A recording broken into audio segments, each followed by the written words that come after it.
Hey guys, tonight we're slipping back into the cobbled, candlelit world of the Middle Ages, where the smell of tallow and wood smoke hangs in the air, and people honestly believed you could catch the plague from a breeze. You're walking through a narrow street, stepping carefully to avoid a stream of something that might be water. But probably isn't. You hear a bell toll somewhere above the rooftops, and you realize, it's Tuesday night, and, believe it or not, you are not allowed to bathe. You probably wouldn't survive this era, and not just because of hygiene. There are rules, so many rules, and every one of them makes a strange kind of sense once you see the world through medieval eyes. So, before you get comfortable, take a moment to like the video and subscribe, but only if you genuinely enjoy what I do here. Tell me where you're watching from, and what time it is where you are. Now, dim the lights, maybe turn on a fan for that soft background hum, and let's ease into tonight's journey together. You trudge toward a public bathhouse, the wooden sign creaks, painted with a crude picture of a steaming tub. But tonight, the doors are barred. Not because anyone's lazy, but because the town council banned bathing on Tuesdays. And sometimes on Fridays. And definitely during outbreaks of pestilence, which, to them, included everything from the sniffles to the apocalypse. See, water was a tricky thing back then. To medieval minds, it wasn't clean, it was suspicious. The concept of invisible bacteria didn't exist, so people turned to what felt true: bad air causes bad health. Miasma, they called it, a sickly fog that slipped into your lungs if you dared open a window or draw a bath on the wrong day. Bathing meant pores opened, defenses dropped, and the evil vapors could slide right in. And yet, they loved their bathhouses. Steam, gossip, even snacks, some were downright luxurious. The problem was timing. Too many hot, wet bodies in one steamy space meant perfect conditions for skin infections, lice, and the spread of, well, everything. So the Tuesday ban. It was public health, medieval style, a proto-version of flatten the curve. The irony?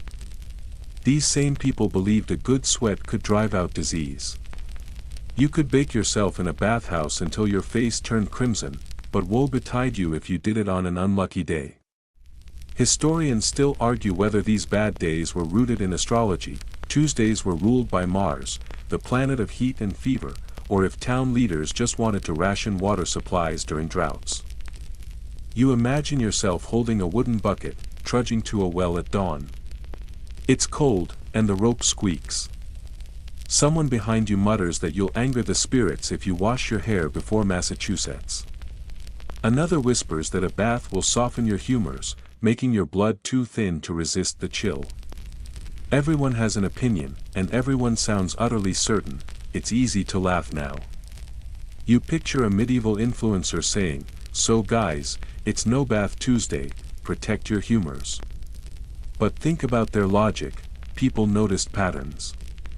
Illness often followed after big feast days, when everyone crowded together, sweating and drinking. When they banned bathing right after, fewer people got sick. Coincidence? Sure.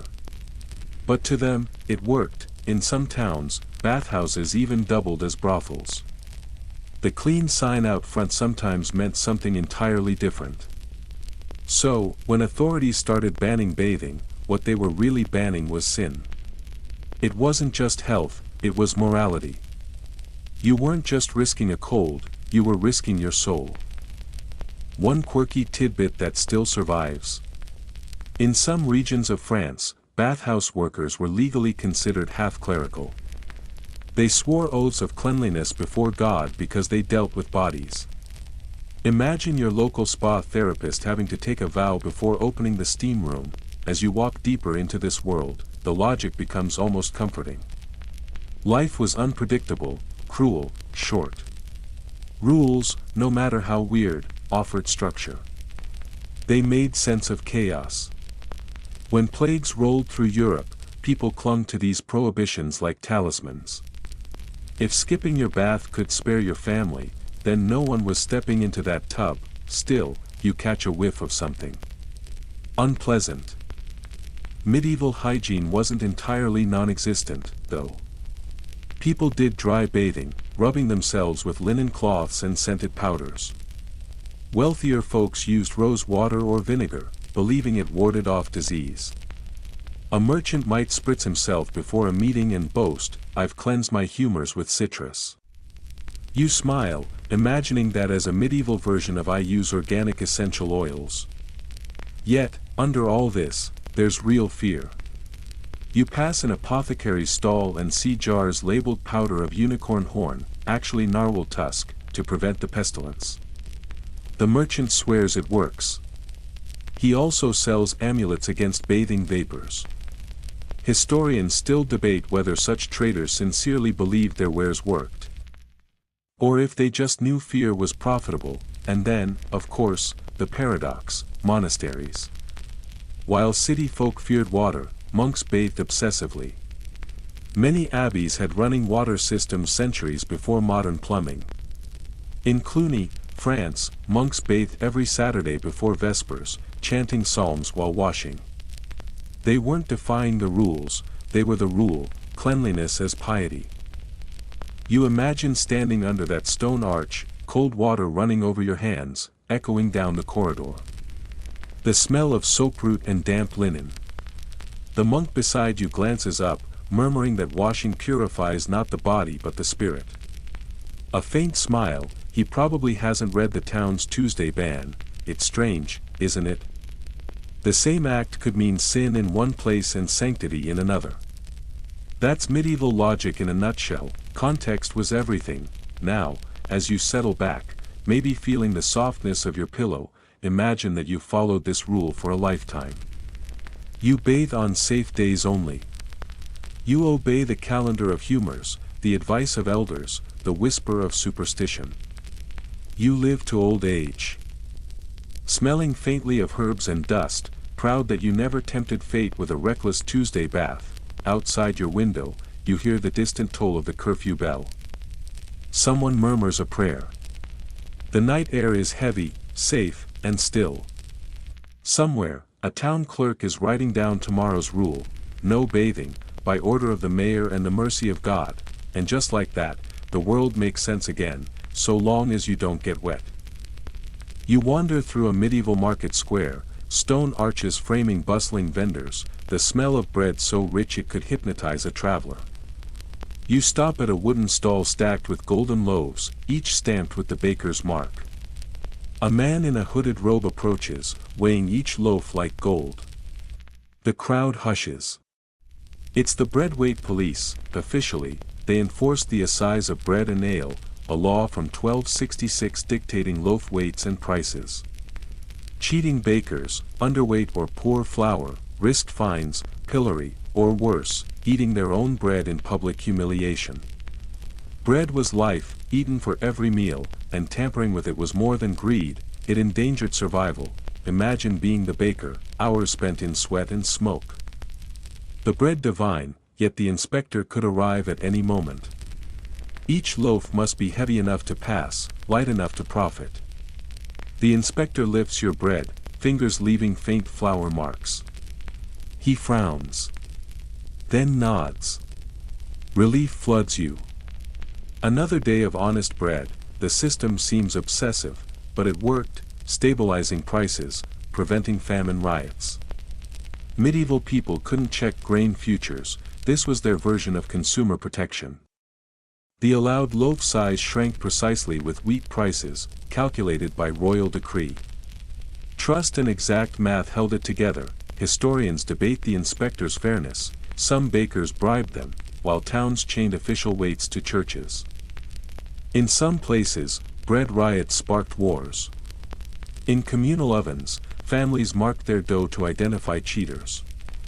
You picture night air, laughter, teasing over monk-sized loaves, and the oven door opening with steam rising like incense. Bread rules were moral too. Dishonest bakers were thieves of the poor, the church preached it. One friar warned, "The baker who lightens his loaf shall have his soul weighed and found wanting." Here's a twist: the baker's dozen began as insurance. Bakers added an extra loaf to avoid punishment for underweight batches, a kindness born of fear. Even travelers noticed English loaves' uniformity. One French chronicler called them too fair and uniform, like soldiers standing in rows. Yet bread wasn't always wholesome. Mills were dusty, teeming with weevils. Flour sometimes contained beetles or mouse droppings. Law cared only about weight, not flavor. As you wander, a bell clangs, another inspector, now checking ale. Beer was the town's blood, safer than water, caloric, drunk constantly. An alewife's brew passes inspection, the crowd cheers, and she whispers, better than his mother's. Rules were strict but built community, rituals of fairness and gossip. Not all rules were kind. During shortages, authorities banned private baking, forcing everyone to buy from approved ovens at fixed prices, a monopoly disguised as mercy. By nightfall, the market quiets. A last loaf warms a weary mother feeding her children. She trusts the bread, unaware of royal decrees or grain weights. That's the quiet beauty of medieval rules, absurdly specific, sometimes cruel, occasionally brilliant. Every honest loaf was a miracle worth regulating. You lean back, imagining the oven's glow. The bread weight police hang up their scales, satisfied. Tomorrow, you'll wake to the same smell of fresh loaves and the unshakable rule: bread must never betray the hungry. You wake to the muffled sound of a market trumpet and the rustle of linen skirts. Morning light filters through hearth smoke, hazy and gold. The square is a parade of color, crimson, sapphire, emerald, but each hue belongs to someone. The baker's wife wears plain brown, the merchant's daughter modest blue, the Lord's steward glows in gold-threaded sleeves, and that's when you realize, there's a law for that too. Welcome to sumptuary laws, rules dictating what you could wear, eat, or celebrate, based on who you were. To medieval minds, this wasn't oppression but order, scaffolding a hierarchy obsessed with knowing its place. Craftsmen wore wool, knights could wear fur but not ermine. Peasants could never don scarlet, it was worth more than a year's wages. Violations meant fines, shame, or accusations of impersonation, yet it wasn't only vanity. Luxurious fabrics drained coin from local economies, so the crown banned commoners from silk, velvet, and gold thread. Historians debate, saving money or saving face. Likely both. Society thrived on appearances.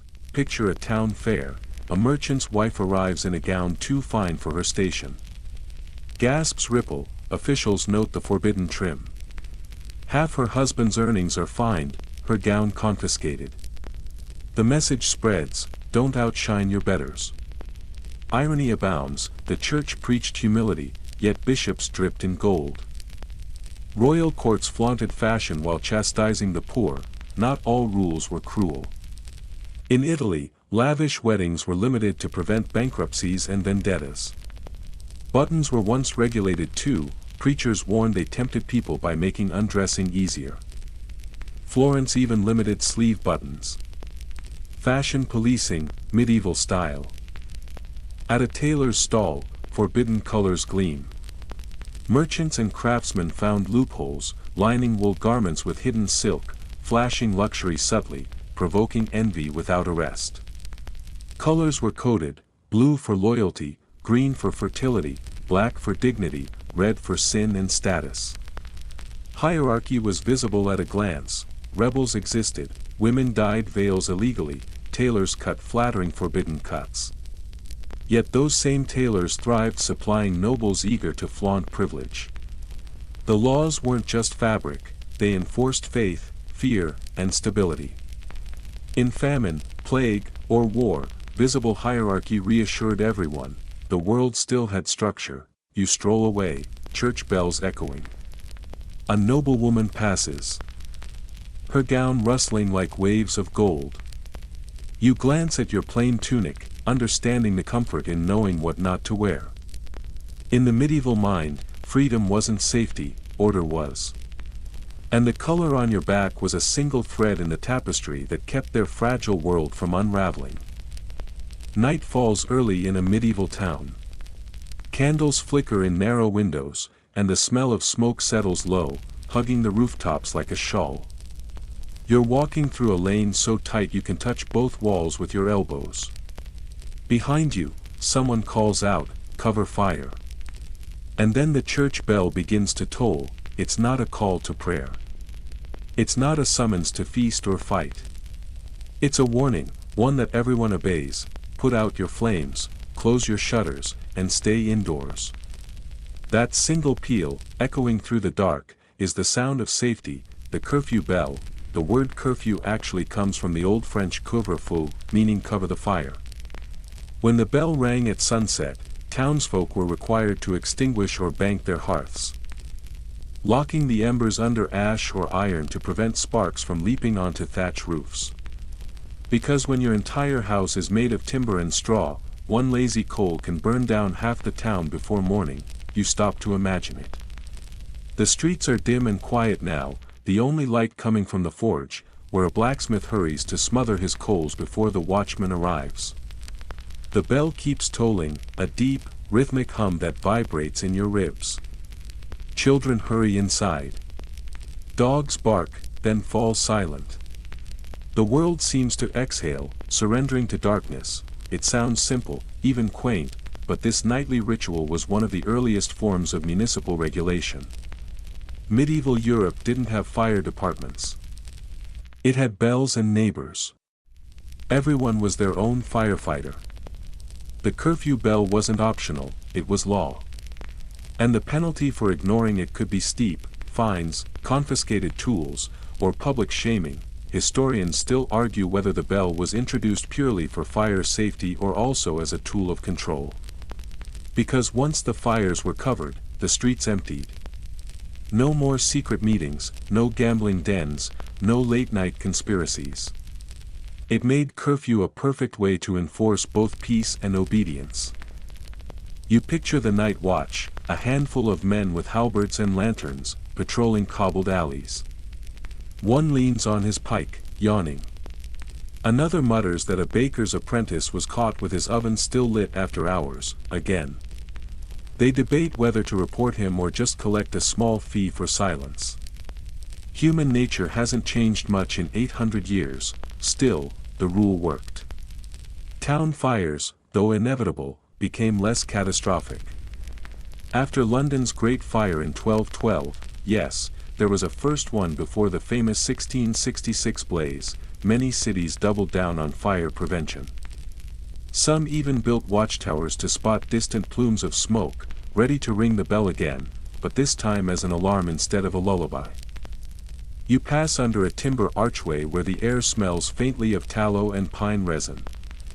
A family inside a cottage moves like shadows, a father piling ash over his fire pit, a mother drawing curtains made of coarse wool, a child whispering that she likes the bell because it sounds like God tucking the town into bed. There's comfort in it, that gentle rhythm, the sense that even the flames themselves must rest, but of course, not everyone obeyed. In some towns, taverns bribed officials to keep fires burning so they could serve warm ale to late-night patrons. The church frowned on this, calling it drunken rebellion against the bell. You can imagine a sleepy friar sighing, "Let them burn. Then repent in ashes." Here's a quirky tidbit: some regions paired the curfew bell with a morning bell, called the ignite feu or light fire. It signaled when it was safe to rekindle the hearths at dawn. The sound marked the boundaries of daily life, dividing dark from light, rest from labor. You can almost feel the rhythm of it in your bones: two bells, bracketing the day like bookends of survival. And if you think that's rigid, consider this: curfews didn't just govern fires. They governed people. In 14th century Oxford, students were forbidden to roam the streets after curfew under threat of expulsion or jail. Townsfolk in Normandy faced the lash for nightly wanderings without lantern or cause. The bell was both guardian and gatekeeper, shaping the rhythm of medieval existence. The psychological effect must have been profound. When that bell rang, it wasn't just sound, it was structure. You might have no control over famine, disease, or invasion, but you knew precisely when the fire must sleep. The rule gave chaos a schedule. Of course, there were rebels, there always are. Some young apprentices used the quiet streets as courting grounds, sneaking to their sweethearts' windows after the last toll faded. Poets loved the curfew hour, too. Chaucer mentioned it in passing, and later, centuries down the line, Thomas Gray would write about the curfew tolling the knell of parting day. You can almost hear it echo through time, same bell, different century, same hush after the last note fades. Historians still debate where the tradition truly began. Some trace it to William the Conqueror, who allegedly introduced the rule in England to keep conquered towns quiet after dark. Others think it evolved naturally from earlier monastic habits of timing daily life by bells. Maybe it's both, power disguised as piety. You turn down another alley, and the silence feels deeper now. Smoke hangs like a ghost over rooftops. A single chimney glows faintly, its owner too tired or too defiant to fully bank the fire. The watchman pauses, squints, and then knocks with his staff. A groggy voice answers, an apology mumbled, and the ember vanishes. That small exchange, barely a whisper in the dark, is civilization in miniature. A rule born from necessity, enforced by neighbors, sustained by habit. It's easy to see why people obeyed.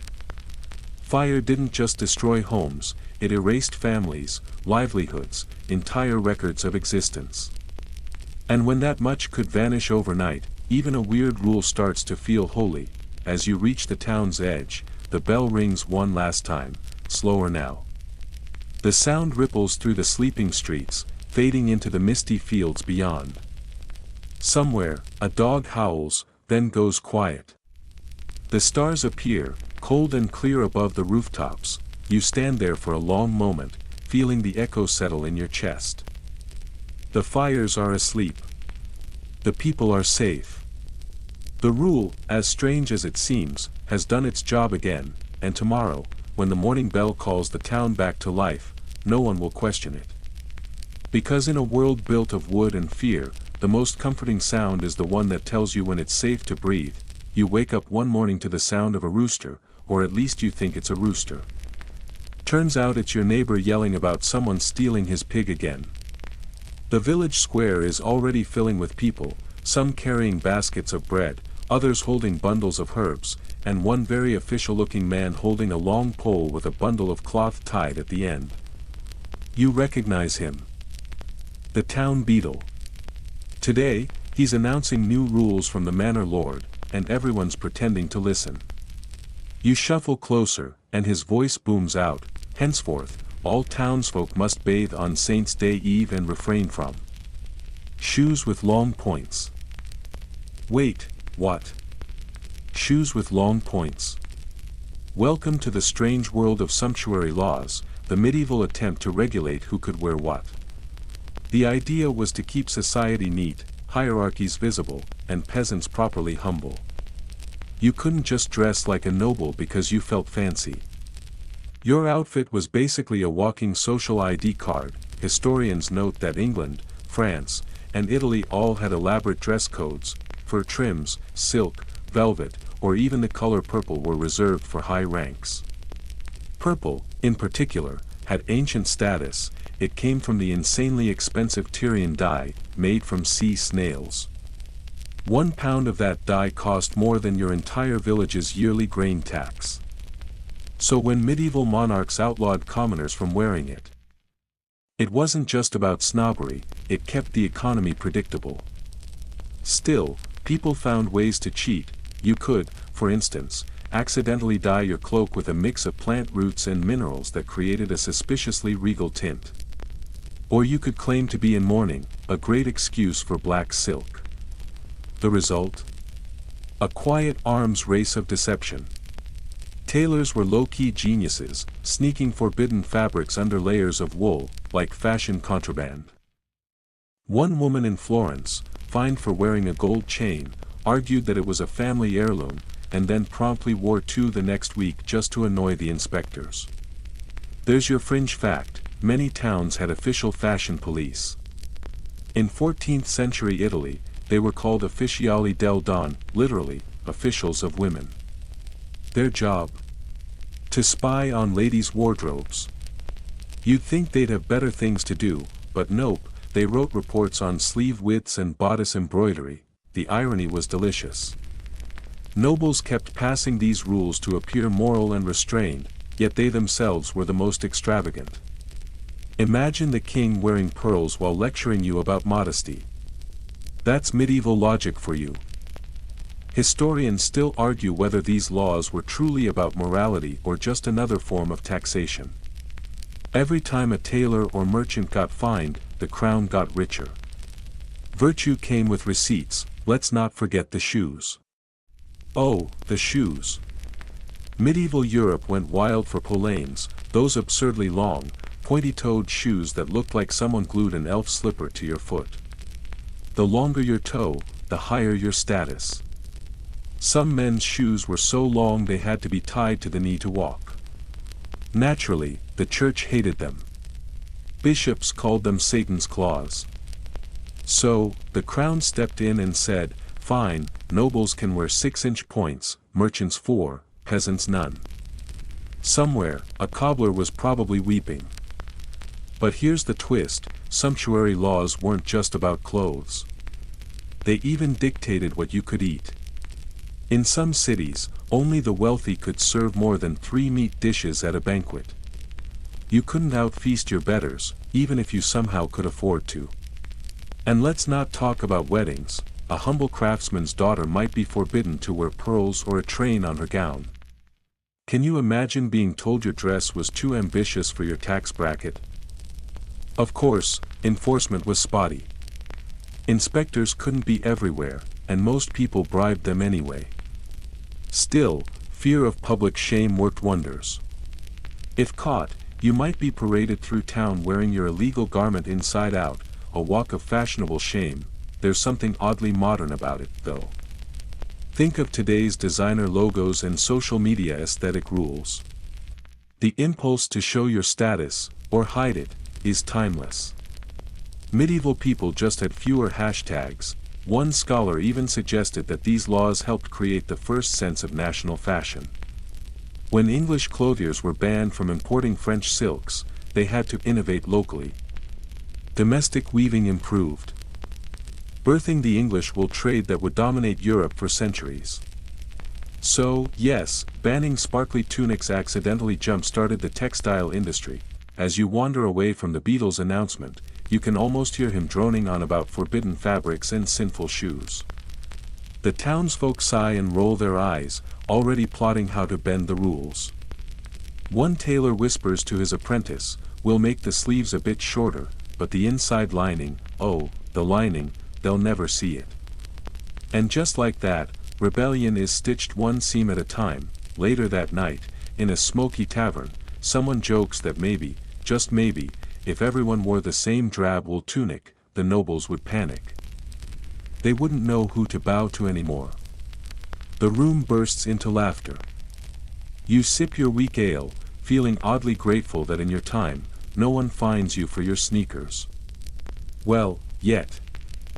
The morning fog hasn't lifted when you stumble into the village commons, and something smells: stale ale, horse dung, cabbage. Medieval noses had limits, hence the church notice: no one shall empty chamber pots from upper windows between sunrise and sunset.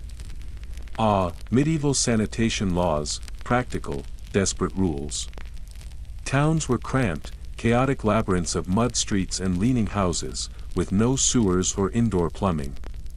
People dumped waste into streets. The French called it rue sale, dirty street. In Paris, residents had to shout "Garde l'eau" before tossing chamber pots. Sometimes fines caught them mid-throw. The goal wasn't moral hygiene, it was survival. Disease spread fast. And filth was the obvious culprit.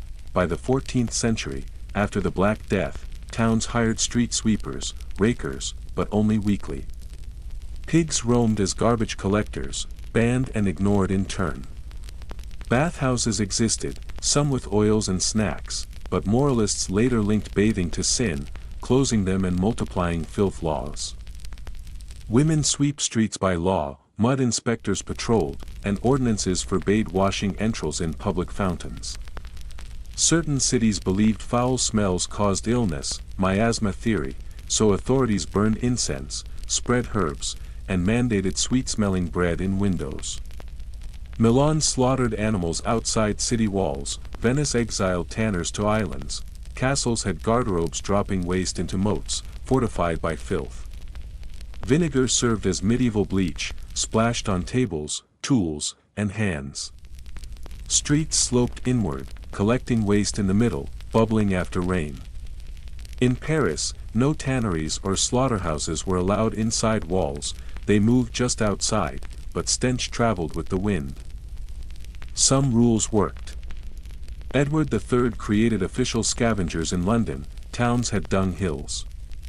A 1350 court fined a neighbor for leaking waste through a ceiling, a tiny tenant victory. Animals still roamed streets, chickens, goats, horses.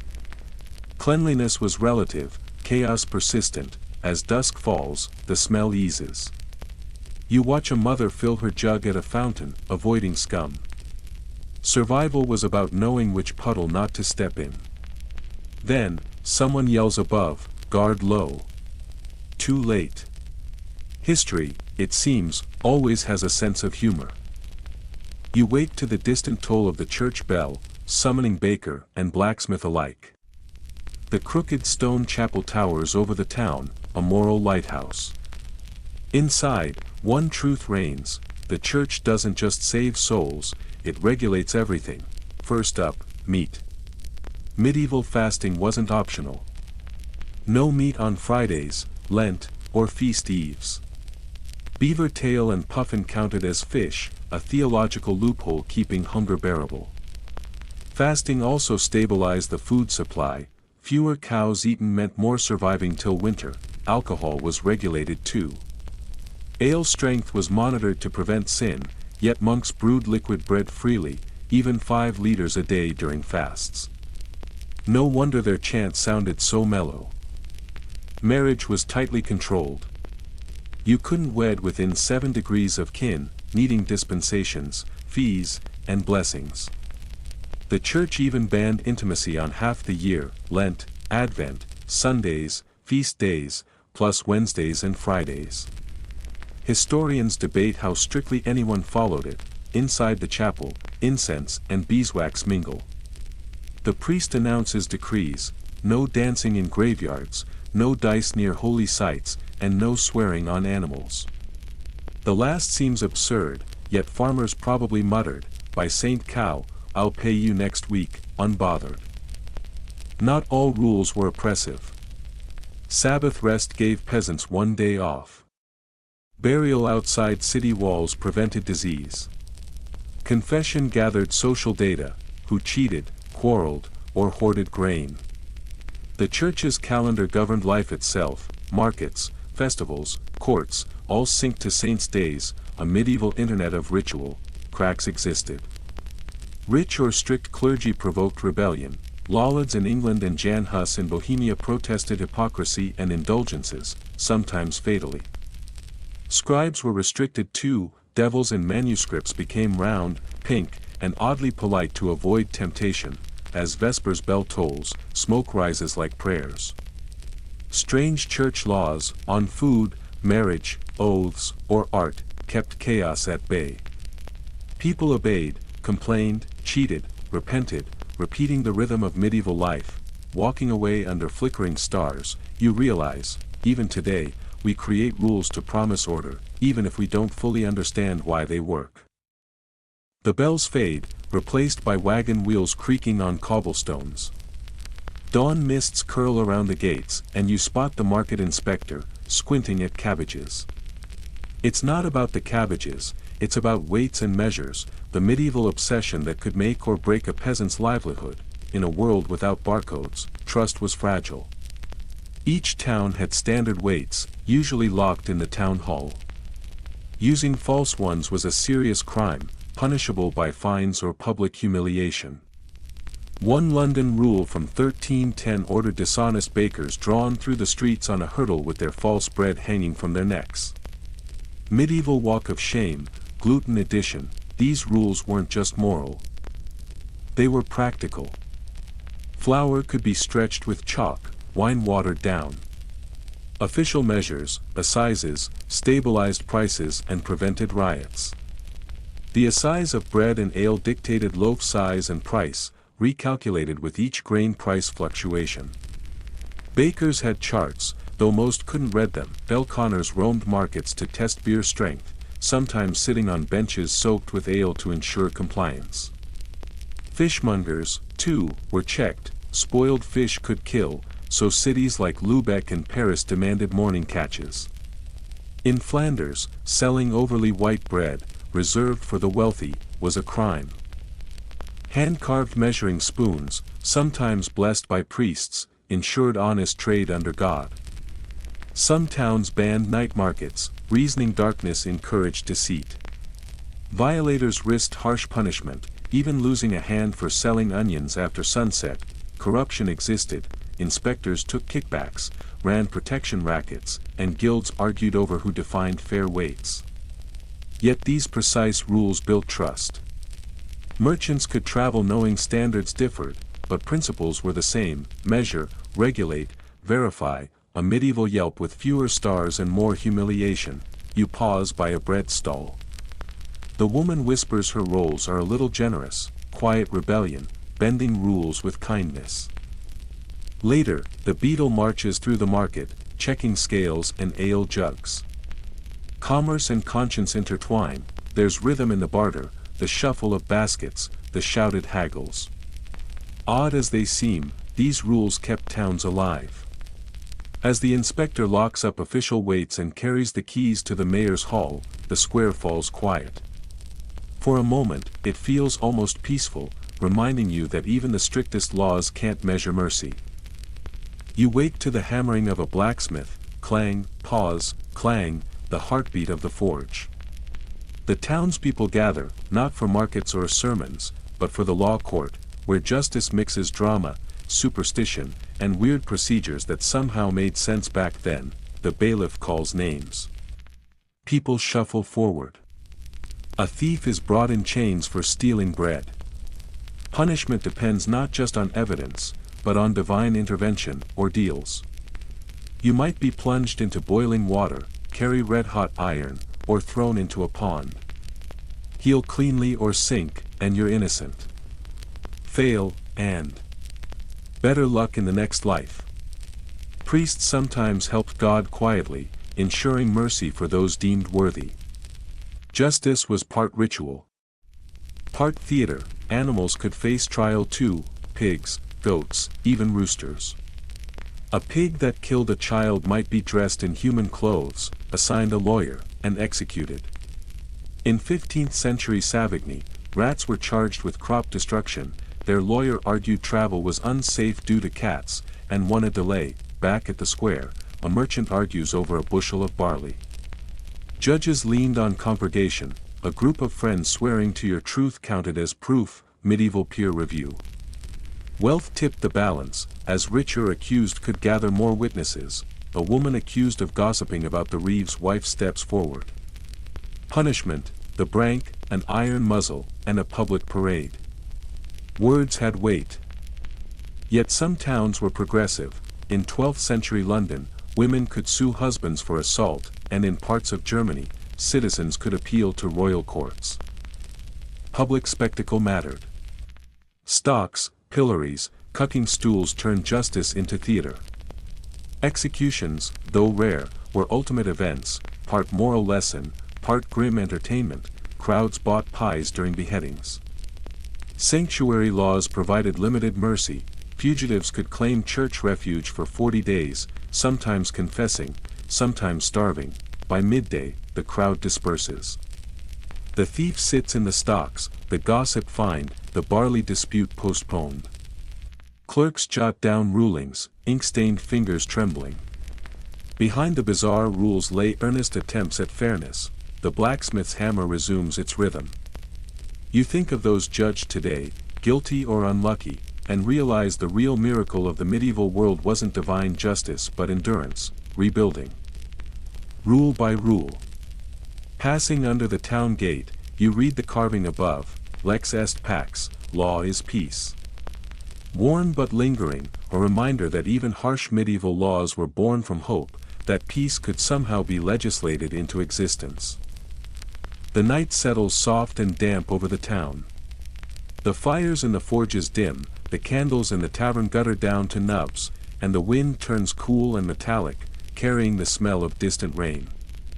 You walk the empty street, stepping carefully over ruts where pigs once foraged. The bells toll again, this time, the Matins bell, summoning monks from their sleep to begin the endless rhythm of prayer that structured every medieval day. You follow the sound to the edge of town, where the monastery sits like a stone lung, breathing light through its narrow windows. The gate is low and arched. When you pass beneath it, the world outside falls away. Inside, the air feels heavy with devotion and discipline. You can hear the shuffling of sandals on flagstone as the brothers make their way toward the chapel, murmuring psalms that rise and fall like waves on a dark sea. The monastery, you realize, is a world apart.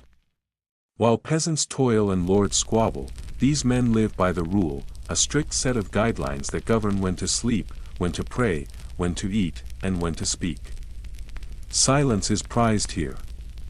Words are rationed like bread. Even the smallest act, washing your hands, lighting a candle, bowing before the abbot, carries spiritual weight. You linger in the shadows as they begin Matins, the first of 8 canonical hours of prayer. The chant is hypnotic, a long, droning harmony that feels less like music than like breathing. You don't need to know Latin to feel its gravity. These are the voices of men who have renounced the world's noise for a higher rhythm, a celestial timetable where the day is divided not by clocks but by light. When the chanting ends, the brothers file out in silence, each face pale and calm. One young monk pauses to relight a lantern. You catch his eye for a moment, just a flicker of recognition, a spark of curiosity, and then he disappears into the cloister. You follow, quiet as the shadows themselves. In the refectory, long wooden tables are laid out with simple fare, barley bread, pottage, a few onions, and weak ale. No one speaks. A reader stands at a lectern, reading from the scriptures while the others eat. This practice, you recall, was meant to feed both body and soul, one with bread, one with words. The clatter of wooden spoons on bowls is the only rhythm that dares interrupt the reading. After the meal, the monks disperse to their tasks. Some copy manuscripts in the scriptorium, bent over parchment for hours. The faint scratching of quills blends with the scent of ink and candle wax. In the corner, a monk paints an illuminated initial, a swirl of gold and cobalt blue that blooms like a secret garden on the page. Each letter, each line, is an act of devotion. Books here aren't just written, they're built. Others tend the gardens, hoeing neat rows of herbs, sage, thyme, and rue. Monasteries were not only spiritual sanctuaries but also centers of science and medicine. The herbalists kept careful notes on which plants eased fevers or soothed wounds. In a world where doctors were scarce and superstition common, these monks were the quiet preservers of ancient knowledge, translating dusty Greek and Arabic texts into Latin by candlelight. You pause near the garden wall, watching a monk mix ointments in a clay bowl. He hums softly as he works, dipping linen into a salve made from honey and vinegar. For infection, he says when he notices you, his voice barely above a whisper. God gives us what we need if we only look closely. It strikes you how much looking closely defined monastic life. Whether reading scripture or studying stars, these men sought order in the chaos of creation. Some monasteries even maintained rudimentary observatories. A few monks, like the Englishman Bede or the later Roger Bacon, became proto-scientists, curious souls peering through theology into the structure of the world itself. But devotion had its shadows too. The rules were merciless. Oversleeping, speaking without permission, or showing pride could mean days of penance, fasting, silence, or even self-flagellation. The body, after all, was a wayward beast that needed taming. The lash wasn't punishment, it was purification. You glimpse one monk in the chapel, alone, striking his back with a knotted cord. The sound is steady, almost serene. You look away, outside, dawn burns faintly on the horizon. The bells toll again, lauds this time, and the community gathers to sing praise for the coming light. The air smells of wet stone and incense. Somewhere, a rooster crows, confused by the early hour. You think about how this rhythm repeats every day. Year after year, century after century. While kings rise and empires fall, these men chant the same words, at the same hours, facing the same eastern sky. Not all monasteries, of course, lived up to the ideal. Some grew rich on donations, owning vast tracts of land and employing peasants like any feudal lord. A few abbots became more like politicians than priests, dining on venison while preaching poverty.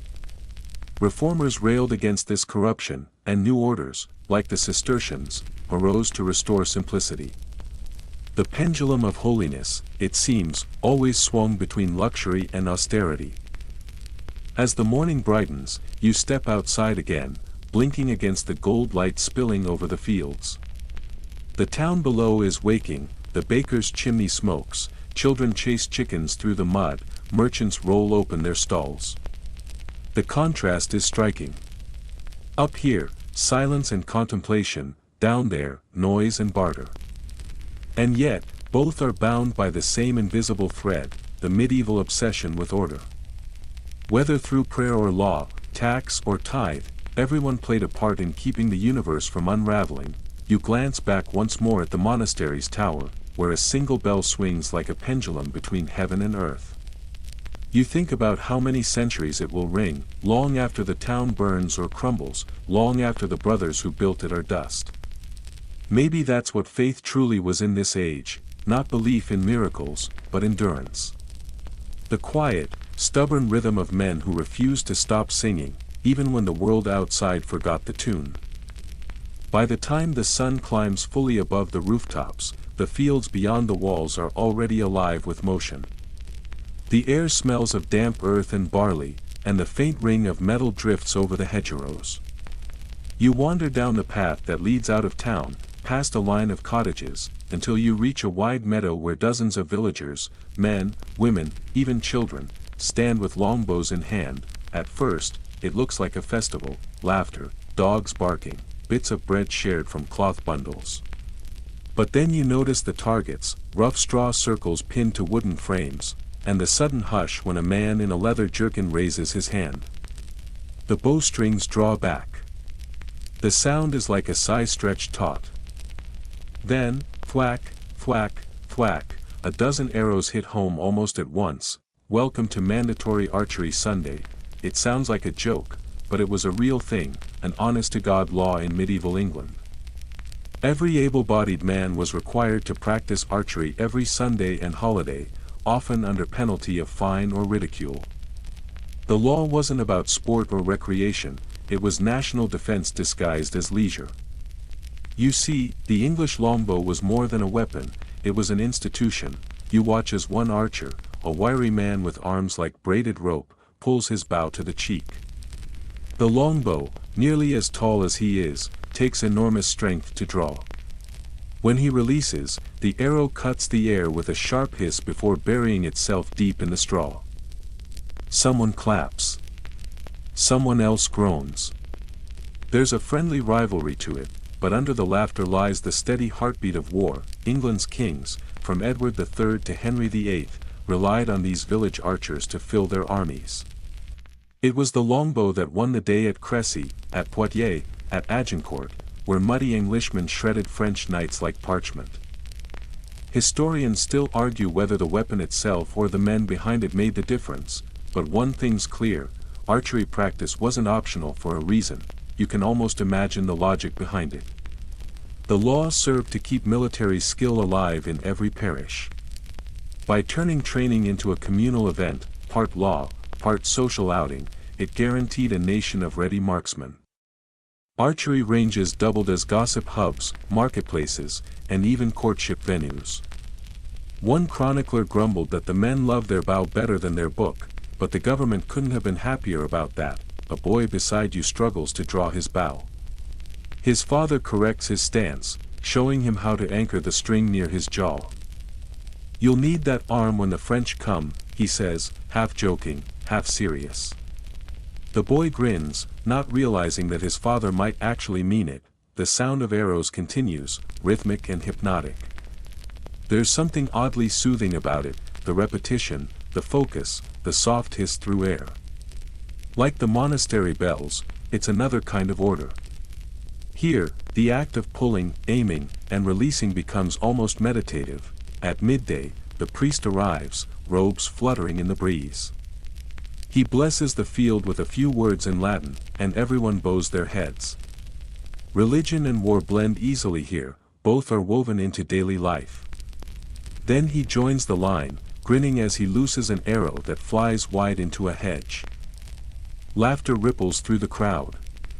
For a moment, the solemn law becomes simple fun again, and yet, beneath the merriment, you sense a darker reason for the rule. This was a world built on insecurity.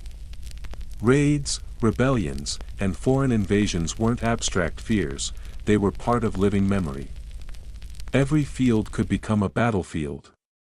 Every plowman could become a soldier overnight.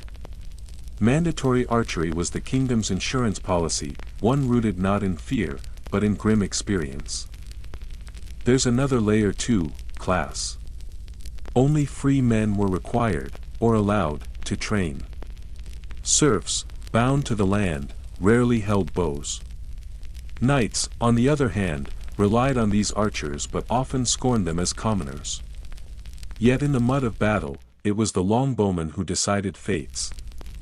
The very rule meant to preserve hierarchy also quietly undermined it. Historians still debate how widespread the practice truly was. Some suggest the law was more moral expectation than strict enforcement, others argue that sheriffs kept detailed records of fines for skipping archery.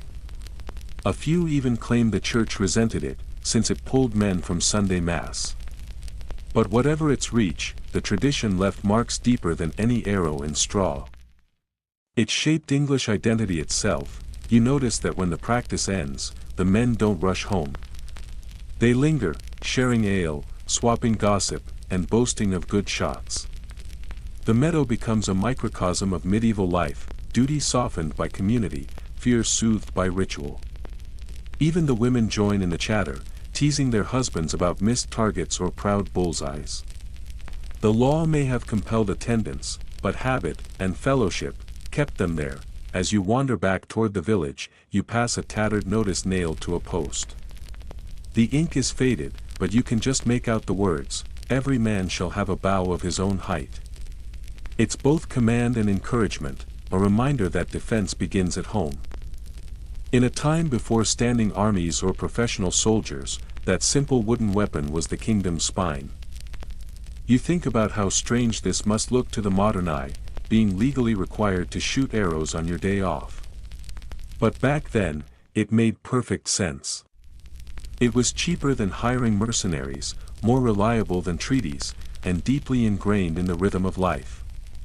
Even today, traces linger in English towns named Butts Close or Archer's Mead, echoes of fields like this one where generations drew bowstrings beneath summer skies. As the sun dips westward, a final volley arcs through the air. For a heartbeat, a dozen arrows hang glittering in the light before thudding into their targets almost in unison. The crowd cheers, and for that fleeting moment, you feel it too, that blend of pride, protection, and peace that made such strange rules endure. You turn away, the sound of laughter fading behind you.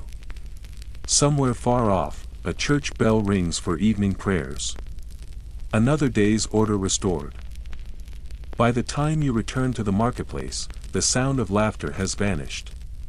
What replaces it is sharper, more human, the dull thud of wood against flesh, the mutter of a crowd that smells of sweat and judgment. You follow the noise until the square opens before you, a patchwork of cobblestone, mud, and the faint tang of spilled ale. At its center stands a wooden platform. On it, a man, barefoot, his hands locked in the pillory, squints through the daylight while children throw clumps of wet earth at his boots. A sign hangs around his neck, smeared but legible, false weights and dishonest trade. This isn't a hanging ground.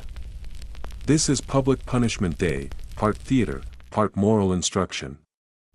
And all medieval logic, you edge closer, watching as a baker's wife scolds the man for cheating his customers. Someone else laughs, someone else spits. Yet the punishment is strangely organized, no chaos, no mob justice. Just the cold rhythm of civic correction. The town beadle stands nearby, staff in hand, ensuring no one gets too violent. The goal here isn't blood. It's shame. In the Middle Ages, shame was currency. The fear of losing face could do what no dungeon could, keep people in line. There were no police forces, no social media outrage, just the watchful eyes of your neighbors. Break a rule, and your reputation could crumble faster than your bread. The pillory wasn't the only device for such public penance. Some towns used the stocks, a lower contraption for feet, often placed right outside the tavern so drunks could jeer as they passed. Others used the cucking stool or the scold's bridle, reserved mostly for women accused of gossiping or nagging too loudly. The bridle was a metal cage for the head, fitted with a tongue clamp. Cruel, yes, but also a warning to everyone else about the dangers of words ungoverned. You shift uncomfortably as a young woman walks by with a bucket of water and splashes it over the prisoner's feet. The crowd cheers. The beadle nods once, enough. The rule has been reinforced, the order, restored. It's easy to see this and think the Middle Ages were barbaric. But you have to remember, punishment then wasn't about cruelty for its own sake. It was spectacle as social glue. With no centralized prisons, towns used humiliation as a deterrent and entertainment rolled into one. Everyone learned the lesson together: don't cheat, don't lie, don't cross the invisible lines. Historians still argue whether these punishments actually reduced crime or just satisfied people's thirst for justice. Some say the public nature of it encouraged empathy, that once the crowd had jeered, they'd often feed or comfort the punished. Others think it made cruelty casual, baking it into everyday life. You can almost feel the tension in the square, the push and pull between mercy and mockery. The priest eventually steps forward, murmuring a short prayer for the man's soul, and the beadle releases him. His wrists are red and swollen, but he's free. The crowd disperses quickly, as if embarrassed by their own excitement.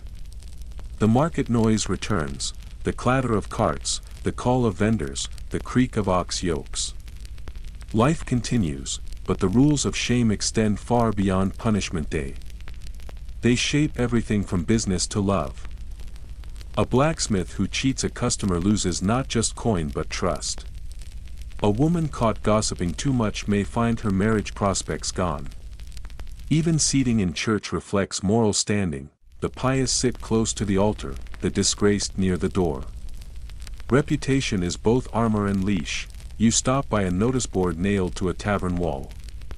Parchments hang there, fluttering like pale leaves. One reads, "By order of the mayor, any found slandering their neighbors shall pay 2 shillings or stand 1 hour in the pillory." Simple, efficient, and terrifying. A passing merchant chuckles when he sees your expression. "Better the pillory than the whip," he says, tipping his hat. "At least you go home afterward." Then he adds, more quietly, "And sometimes, folk in the stocks get more sympathy than their judges." That's the strange paradox of public shame, it could punish and protect at once. A baker humiliated for bad bread might later find customers returning, pity softening their anger. A scolded wife might become a local legend. Medieval people, it turns out, had complicated relationships with their own cruelty. They knew the line between justice and entertainment, and they played on it daily. Later that evening, the same square hosts a different spectacle, a troupe of traveling players. Their play? A comic skit about a crooked merchant locked in the stocks. The audience roars with laughter. The man who'd been punished earlier sits in the back, a tankard in hand, half smiling. You realize then that shame and humor lived side by side. If you couldn't laugh at misfortune, you'd drown in it, and perhaps that's why these bizarre punishments survived for centuries. They weren't just tools of law, they were safety valves for a society with no other outlet. A way to see sin, correct it, and move on, all in the open air, as the play ends, torches gutter low, and a gentle rain begins to fall. The scent of wet wood and ale fills the square.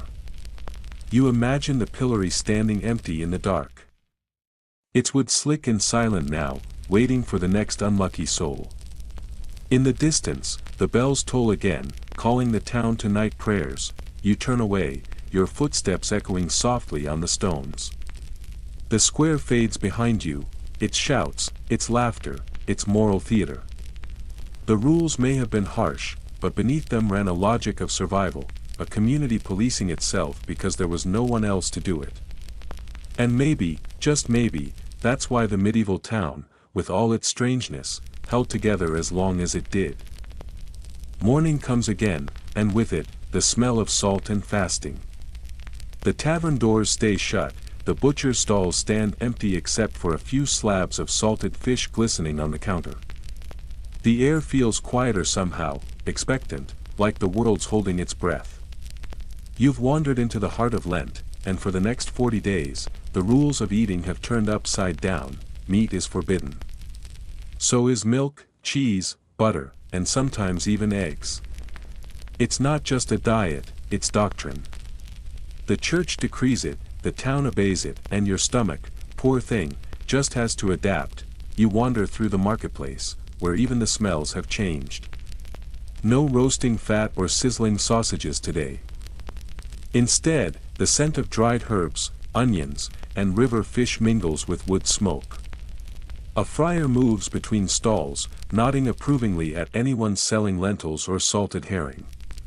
You overhear him tell a fishmonger, "Remember, brother, fasting feeds the soul even when it starves the body." The fishmonger doesn't argue, he's too busy counting his earnings. Because here's the secret, for every meatless restriction, there's someone making a tidy profit. The medieval calendar carved life into sacred rhythms: Advent, Lent, feast days, fast days, and each brought its own economy. When the church said no meat, fishermen, salt traders, and fishmongers rejoiced. Ports like Yarmouth and Lubeck grew rich shipping barrels of herring inland. Even distant Iceland thrived on exporting dried cod to hungry Christians across Europe.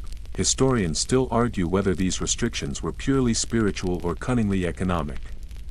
Did the church really mean to protect the soul, or was it also protecting a trade network that kept half of Europe fed and taxed? Either way, it worked.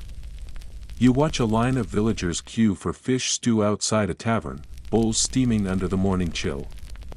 The cook ladles thick broth over barley and turnips, muttering, "Better than mutton, if you close your eyes." A few people laugh. The rule has become routine, the sacrifice, strangely comforting. Lent wasn't the only time food rules reigned supreme. Medieval people lived by an entire calendar of eating taboos. Wednesdays, Fridays, and Saturdays were often meatless. Certain saints' days required special dishes. Even seasons mattered: spring was for green herbs, autumn for game, winter for preservation. Food, like faith, followed the rhythm of the heavens. You pause near the river, where a group of boys cast nets into the shallows. The water glitters gold with morning light. One boy pulls out a small eel, wriggling like a piece of rope, and holds it up proudly. "Dinner!"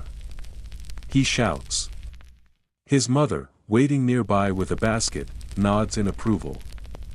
Eels were a Lent staple, easy to catch, easy to dry, and considered fish enough to pass the rule. Some clever clerics even classified beavers and puffins as fish because they swam. God's definition, it seems, was negotiable when hunger loomed, and yet, these rules had a purpose beyond faith or economics. In a world without refrigeration, they acted as a built-in reset button for the human body and the local ecosystem. Going meatless for long stretches gave herds time to recover, reduced overhunting, and eased pressure on grain stores. What looked like arbitrary control often hid practical wisdom. Of course, not everyone followed the rules perfectly. The wealthy found loopholes big enough to drive an ox through. Nobles dined on mock meats, elaborate pastries shaped like geese but filled with almonds and figs. Monks, too, found creative ways around the vow of simplicity. Some Benedictine houses grew notorious for their lavish Lenten feasts, complete with imported fish, spiced wines, and sweetmeats disguised as humble fare. There's even record of one abbot who justified eating meat during Lent by claiming severe illness, and then mysteriously recovered the moment Easter arrived. The church scolded him, but quietly admired his ingenuity. After all, medieval faith was never humorless. It was flexible, human, and riddled with small acts of rebellion. You duck into a tavern where a traveling scholar is arguing with the innkeeper. If God made cows, he insists, then surely he meant us to eat them. The innkeeper just shrugs. Maybe, he says, but he also made bishops. And they say you can't. The scholar laughs, buys another bowl of pottage, and mutters something about divine contradictions. Later that evening, the town gathers for vespers. Candles flicker, casting golden halos over bowed heads. The priest's voice fills the church, "Remember that thou art dust, and unto dust thou shalt return." The congregation murmurs assent. You realize the fasting isn't just about food, it's about perspective. In a world where survival is daily labor, deliberate restraint is a kind of power. Outside, the night air smells faintly of wood smoke and boiled lentils. A few children sneak off to roast apples behind a wall, giggling when one explodes in the embers. Somewhere, a miller's wife hums a hymn while stirring soup. Life continues, quietly disciplined, gently hungry. And when Easter finally arrives, the change is explosive. Bells ring, drums pound, and suddenly, meat returns like a lost king. Tables groan under roasted lamb and spiced pies. People drink, dance, and collapse in laughter. All that fasting makes the feast taste divine. You can almost feel the relief ripple through the crowd, the joy of indulgence earned, of order restored. Even the friars loosen their belts and smile a little wider. It's easy to mock medieval fasting rules from the comfort of a modern kitchen, but standing here, watching the candles gutter low and hearing the hymn rise again, you sense something profound beneath the ritual. The rhythm of deprivation and reward, of hunger and satisfaction, mirrored the rhythm of the world itself, death and rebirth, winter and spring, sin and salvation, and for a people who believed every act carried meaning, even what they ate, or didn't eat, was another way to keep the universe in balance. By now, you've trudged through mud and incense, through trials of morality and mystery, through markets and monasteries and manors that all ran on rules, most of them confusing, many of them brilliant in their own medieval logic. You've seen how the past was stitched together not just by kings and crusades, but by regulations about shoes, soup, silence, and saints, and here you are, standing in the faint candlelight of the final stretch, that quiet hour when medieval streets finally go still.